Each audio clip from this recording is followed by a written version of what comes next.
नाजरीन, आप देख रहे हैं आली न्यूज़ में आपका मेज़बान चौधरी फैज़ल रहमान।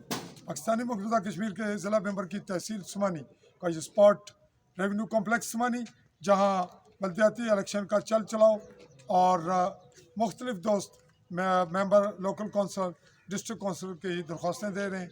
टाउन कमेटी के भी यहाँ उम्मीदवार अप्लाई कर चुके हैं और आज 22 अक्टूबर 2022 की तारीख है और ये गहमा गहमी मज़ीद 2 दिन जारी रहेगी। हमारे पास चौकी तजारती मरकज़ है, जहाँ से एक बहुत ही मारूफ शख्सियत शेख सलीम मरहूम के साहबजादे फैसल सलीम मौजूद हैं, जो अपना तारुफ देने के बाद बात बढ़ाएंगे कि क्या वो किस सतह का इलेक्शन लड़ रहे हैं। जी फैसल सलीम साहब। बिस्मिल्लाहिर्रहमानिर्रहीम। फैसल सलीम शेख चौकी से वार्ड नंबर 2 से मेंबर कौंसिल का इंतखाब में हिस्सा ले रहा हूँ।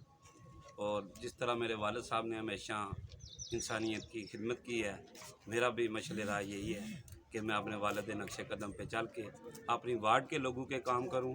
वार्ड से हट के भी पूरे हल्का उस्मानी के लिए हम चलने के लिए तैयार हैं, जैसा कि मेरे वालिद ने हमेशा इंसानियत की खिदमत की है।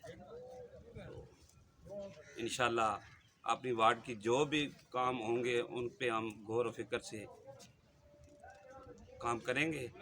पूरे किसी जगह भी कोई भी मसला हुआ तो हम उसके निपटने के लिए तैयार हैं। अपने वालिद का जो विरसा है खिदमत का, उसको बरकरार रखेंगे। हमसे मुखातिब थे फैसल सलीम, शेख फैसल सलीम। इजाज़त चाहेंगे। अल्लाह हाफ़िज़।